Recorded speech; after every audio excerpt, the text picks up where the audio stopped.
കരയണേ? ഉപ്പം തിന്നുന്നതിന് കരയണോ? ആ കഴിച്ചോ. ആ ഓക്കെ. ഹായ് ഹലോ, നമുക്കിന്നൊരു കല്യാണം ഉണ്ട് കേട്ടോ. അപ്പോൾ അതിന് വേണ്ടിയിട്ട് നമുക്കിന്ന് റെഡി ആവാം. അതിന് വേണ്ടിയിട്ട് ഞാൻ 2 സാരി എടുത്ത് സെലക്ട് ചെയ്ത് വെച്ചിട്ടുണ്ട്. ഇതിനകത്ത് ഏത് ഉടുക്കണം എന്നുള്ളതാണ് കൺഫ്യൂഷൻ.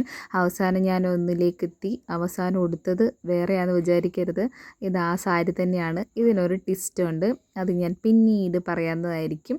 അപ്പോൾ ഞാൻ സാരിയൊക്കെ കൊടുത്തു, സച്ചുവിനെ ഒരുക്കി, പിന്നെ ഞങ്ങൾ പോവുകയാണ്. പോവാ കല്യാണത്തിന് പോവാ. ഞാൻ മുഖത്തേക്ക് വലിപ്പിച്ച് പിടിച്ചിട്ടിരിക്കുന്നേ.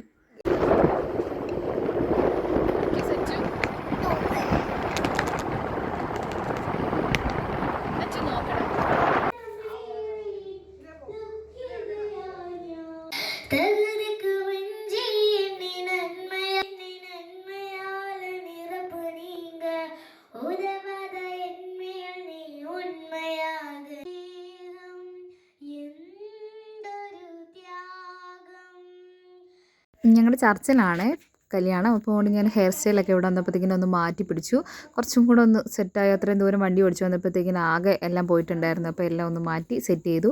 ഇതെങ്ങനെയുണ്ട്, കൊള്ളാമല്ലോ. അപ്പോൾ ഇനി നമുക്ക് നോക്കാം, ഇനി എൻ്റെ സാരിയൊക്കെ ഒന്ന് സെറ്റാക്കണം. നമ്മൾ ഈ സാരി ഉടുത്താലുള്ള പ്രശ്നം ഇതാണ്, ഏത് നേരവും അതേ പിടിച്ചുകൊണ്ടിരിക്കണം. പിള്ളേരൊക്കെ ഉള്ള അമ്മമാരുടെ ഭയങ്കര ഒരു പ്രശ്നമാണ്, എപ്പോഴും സാരി പിടിച്ചുകൊണ്ട് നടക്കാൻ പറ്റത്തേ ഇല്ല. അപ്പോൾ അങ്ങനെയൊക്കെയുള്ള സമയത്ത് നമ്മൾ സാരി ഉടുക്കുന്നത് അങ്ങ് ഒഴിവാക്കും. പിന്നെ ഞാൻ പറഞ്ഞ ട്വിസ്റ്റ് ഇതാണ് കേട്ടോ, ഇത് നമുക്ക് സൺഡേ മൺഡേ എന്ന് പറയുന്ന ടൈപ്പ് സാരിയാണ്. അതായത് തിരിച്ചു കൊടുക്കുക, മറിച്ചു കൊടുക്കുക.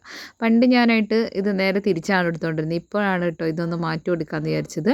ഇത് വർഷങ്ങൾക്ക് മുമ്പ് വാങ്ങിച്ച സാരിയാണ്, ഏകദേശം ഒരു 6-7 വർഷം പഴക്കമുള്ള സാരിയാണ് കേട്ടോ ഇത്. അപ്പോൾ നമ്മൾ ഫുഡ് കഴിക്കുകയാണ്. ഫുഡ് നമുക്ക് ഫ്രൈഡ് റൈസും ചിക്കനൊക്കെ ആയിരുന്നു. അപ്പോൾ ആദ്യം സച്ചുവിന് ഫുഡൊക്കെ കൊടുത്തു. അത് കഴിഞ്ഞിട്ട് ഞാൻ എന്താ സമാധാനത്തിരുന്ന് കഴിക്കുകയാണ്. പിന്നെ ഐസ്ക്രീമും ഉണ്ടായിരുന്നു കേട്ടോ. അതൊക്കെ കഴിച്ചിട്ട് നമ്മൾ വീട്ടിലെത്തി. ആകെ ആവശ്യമായിട്ടാണ് കേട്ടോ വീട്ടിലെത്തിയിരിക്കുന്നത്. ഇനി എവിടെയെങ്കിലും ഒന്ന് സൈഡായാൽ മാത്രം മതി. എൻ്റെ ഫേസിലെ എക്സ്പ്രഷൻ കണ്ടോ. അപ്പോൾ അത്രയേ ഉള്ളൂ. ടാറ്റാ.